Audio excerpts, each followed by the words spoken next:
Download this code from codegive.com, link in the description below. OK, let's dive into designing a rate limiter, specifically tailored for a dev community-like application.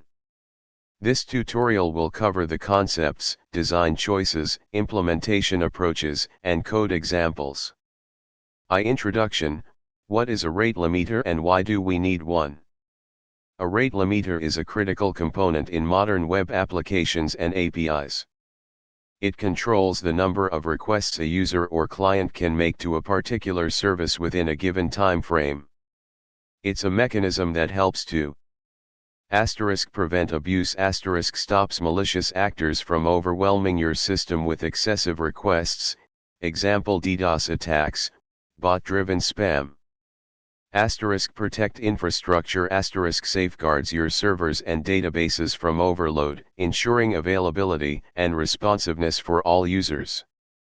Improve user experience, by preventing resource exhaustion, you ensure a consistent and predictable experience for legitimate users. Enforce usage limits, if you have different pricing tiers or plans, you can use rate limiting to enforce usage quotas. Prevent resource starvation, ensures that one user or application doesn't hog all the resources, preventing others from using the system. 2. Rate limiting strategies/algorithms. There are several common algorithms for implementing rate limiting. Each has its strengths and weaknesses. Here's a look at the most popular. 1 token bucket concept imagine a bucket that holds tokens. Each request consumes a token. The bucket refills at a specific rate. If the bucket is empty, requests are rejected. Pros easy to understand and implement. Allows bursts of requests. Can handle varying request rates smoothly. Cons can allow temporary bursts over the average rate. Example a user has a bucket with 10 tokens. The bucket refills at a rate of 1 token per second. The user can make 10 requests immediately, consuming all the tokens, and then must wait for the bucket to refill before making more requests. 2 leaky bucket concept requests enter a queue, the bucket. The requests are processed, or leaked, at a constant rate. If the queue is full, requests are dropped. Pros guarantees a stable output rate. Good for smoothing out traffic. Cons bursts are less easily accommodated. May drop requests if the queue fills quickly. Example a bucket has a capacity of 5 requests. Requests are processed at a rate of 1 request per second. If 6 requests arrive at the same time, 1 will be dropped because the bucket is full. 3 fixed window counter concept divide time into fixed size windows, example 1 minute. Count the number of requests within each window. If the count exceeds a threshold, reject requests until the window resets. Pros simple to implement. Cons can allow twice the limit if requests straddle window boundaries, example half the requests at the end of one window, half at the beginning of the next. Not very accurate. 4 sliding window log concept maintain a log of timestamps for each request made by a user. To determine if a request should be allowed, count the number of requests within the sliding window, example the last minute. Pros more accurate than fixed window. Handles boundary conditions better. Cons more memory intensive, requires storing timestamps. Slightly more complex to implement. 5 sliding window counter concept a hybrid approach combining fixed window and sliding window log. Divide the current window into smaller sections, and keep counters for each section. Estimate the number of requests in the previous window by considering the completion ratio of the current window. Pros provides better precision than fixed window while using less memory and computation than sliding window log. Cons more complex to implement than fixed window counter. 3. Designing a rate limiter for dev community, specific considerations. For a platform like dev community, we need to consider types of actions to rate limit API requests limit calls to the API endpoints, example creating / updating posts, fetching user data. Post creation limit the number of posts a user can create per hour / day. Commenting limit the number of comments a user can make per minute / hour.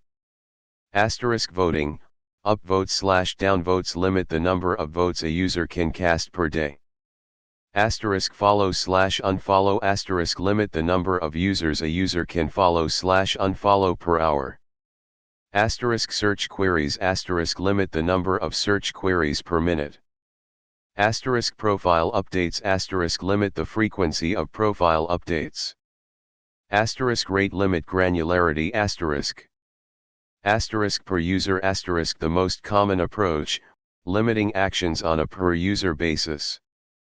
You'll typically identify users by their ID, example user_ID. Per IP address useful to prevent abuse from a single source, but be mindful of shared IP addresses like those from NAT. Per API key if you offer an API, you might rate limit based on the API key.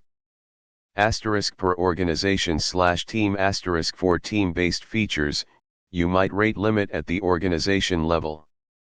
Endpoint specific different endpoints can have different rate limits. Rate limit values determining the appropriate limits is crucial. It's a balance between allowing legitimate usage and preventing abuse. You might need to adjust these values based on monitoring and user feedback. Rate limit headers when a request is rate limited, you should return appropriate HTTP headers to inform the client. X ROTA limit, the maximum number of requests allowed within the window. X ROTA limit remaining, the number of requests remaining in the current window. X ROTA limit reset, the time, in seconds, until the rate limit resets. Retry after, if the request is rejected, the number of seconds the client should wait before retrying. Storage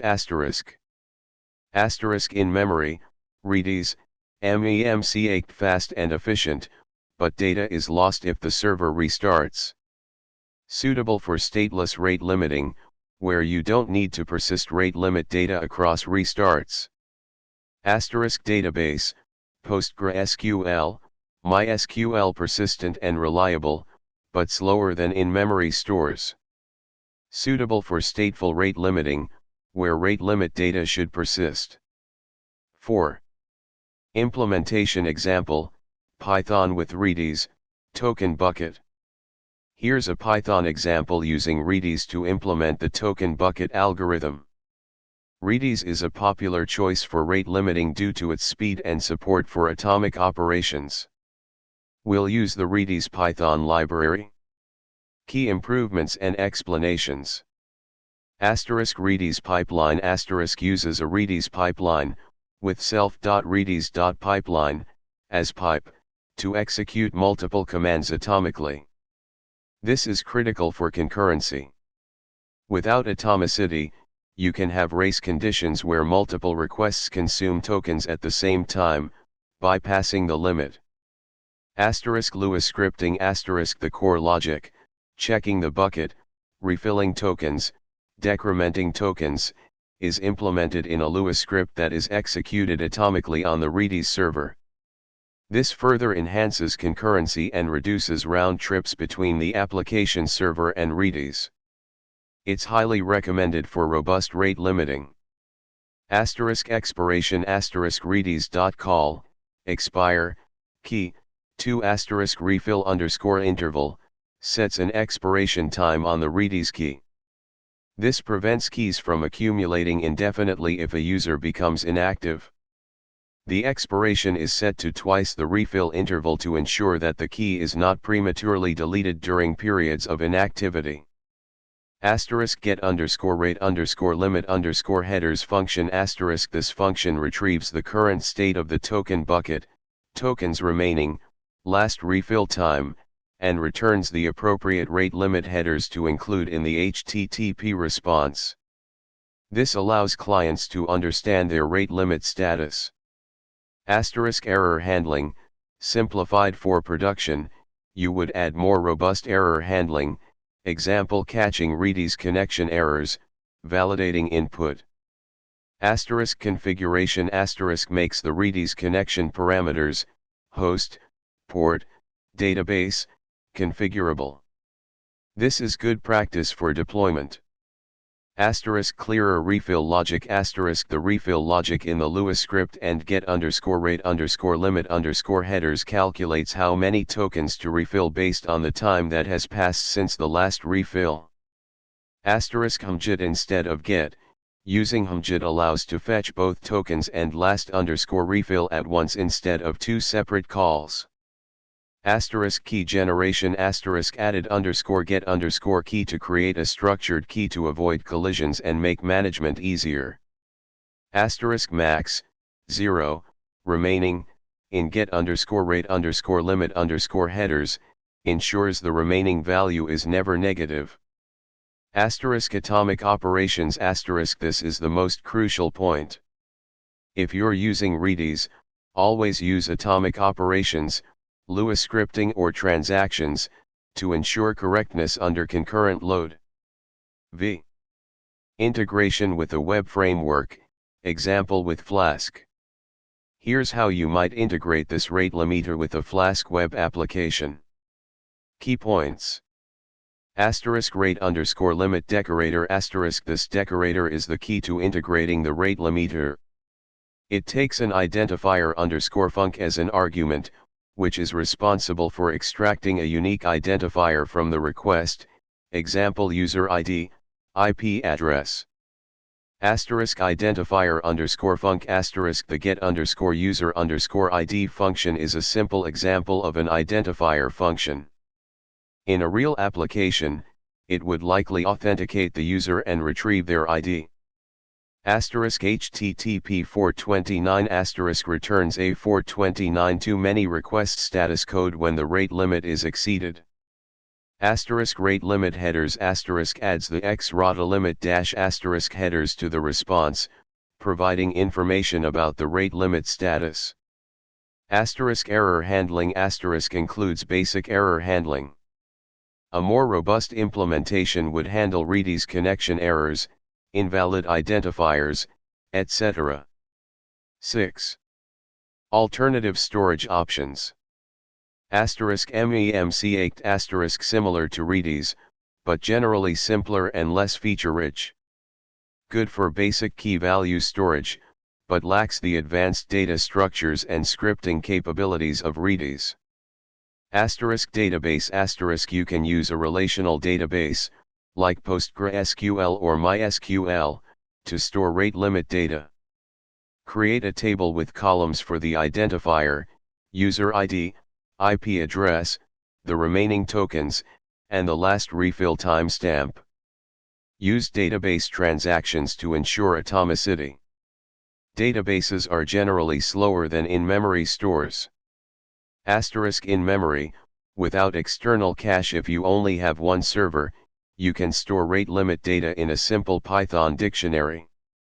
This is the simplest option, but it doesn't scale and is not suitable for production environments. 7. Scaling and distributed rate limiting. When your application scales across multiple servers, you need to consider how to implement rate limiting in a distributed environment. Here are some approaches. Centralized rate limiter use a single, shared readies or database instance as the rate limiter. This is the simplest approach, but it can become a bottleneck as your application grows. Ensure that the Redis/database instance is highly available and scalable. * Distributed rate limiting with consistent hashing. * Use a consistent hashing algorithm to distribute rate limiting data across multiple Redis or MEMC8 instances. This allows you to scale the rate limiter horizontally. Consistent hashing ensures that keys are mapped to the same server even when servers are added or removed. * Client-side rate limiting. * Move some of the rate limiting logic to the client, example the browser or mobile app. This can reduce the load on the server, but it's not a reliable solution for preventing abuse because clients can be modified. Use client-side rate limiting as a supplement to server-side rate limiting, not as a replacement. 8. Advanced considerations. * Dynamic rate limits. * Adjust rate limits based on factors like user behavior, account age, or subscription plan. * Adaptive rate limiting. * Automatically adjust rate limits based on the overall load on the system. If the server is overloaded, you can temporarily reduce the rate limits to protect it. * Monitoring and alerting. * Monitor the rate limiting system to detect abuse and identify potential problems. Set up alerts to notify you when rate limits are being exceeded or when the rate limiter is experiencing performance issues. Prioritization. Implement prioritization to give higher priority to certain users or requests. For example, you might give higher priority to paying customers. Circuit breaker pattern. If the rate limiting system is failing or unavailable, use a circuit breaker to temporarily disable rate limiting. This can prevent the application from being completely blocked. Testing. Thoroughly test your rate limiting implementation to ensure that it's working correctly and that it's not introducing any performance issues. 9. Conclusion. Designing a rate limiter requires careful consideration of the specific requirements of your application. Choose the right algorithm, storage option, and scaling strategy to ensure that your rate limiter is effective, reliable, and scalable. Remember to monitor and adapt your rate limits as needed to optimize performance and protect your system. Remember to prioritize atomicity in your storage operations, especially in distributed systems. Good luck.